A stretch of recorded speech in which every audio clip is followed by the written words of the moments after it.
Kali ini saya akan menjelaskan pembuatan pakan fermentasi pada ternak babi. Mengapa kita menggunakan cara fermentasi pada pakan ternak babi?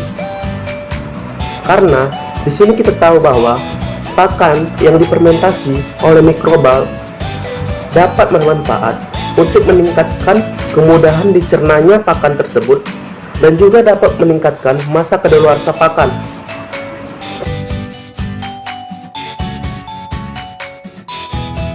Sebelum kita membuat pakan fermentasi pada ternak babi, kita harus menyediakan bahan-bahannya terlebih dahulu.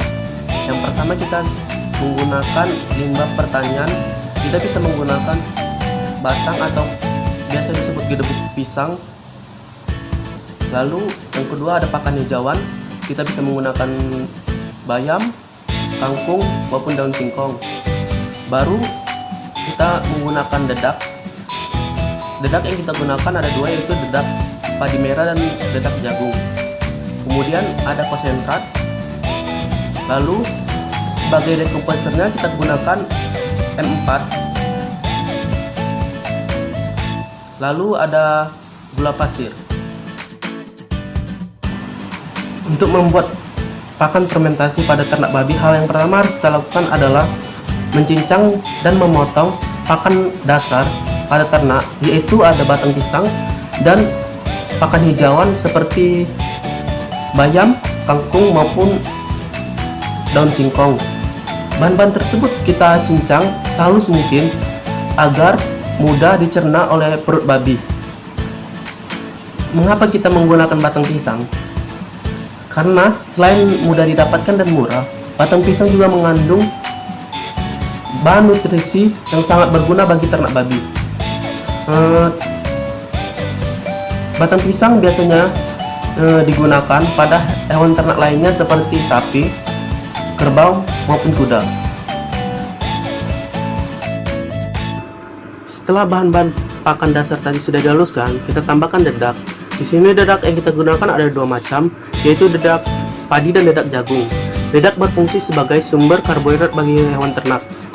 Dedak tadi kita taburkan di atas campuran bahan pakan dasar tadi.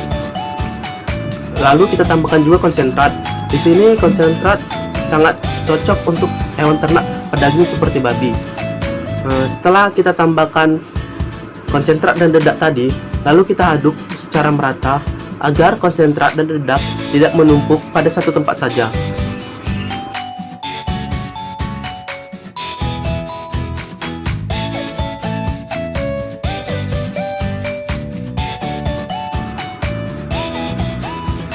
Sebagai dekomposernya, kita dapat menggunakan larutan M4. M4 berfungsi sebagai pengurai bahan-bahan pakan yang membantu proses keberhasilan fermentasi. M4 banyak mengandung bakteri fermentasi seperti Lactobacillus, Actinomycetes, bakteri pelarut fosfat, dan bakteri lainnya yang dapat membantu proses fermentasi.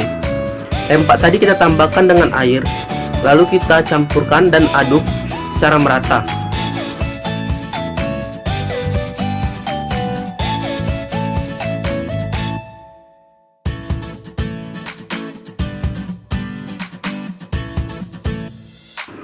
Setelah diaduk dan dicampur secara merata, kita siram ke seluruh bagian pakan.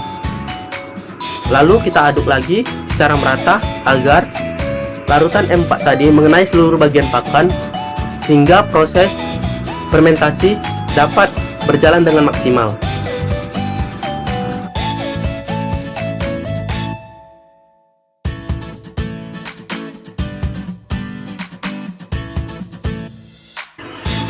Terakhir, setelah bahan-bahan pakan dicampur secara merata, lalu kita masukkan ke dalam drum atau tempayan plastik.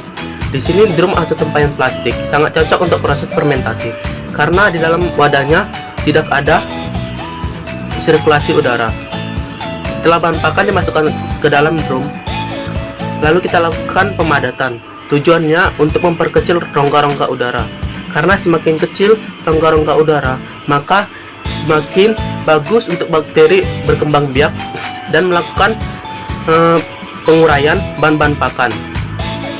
Setelah drum tersebut terisi penuh dengan pakan, lalu kita tutup dengan rapat agar tidak ada perputaran udara di dalam wadahnya.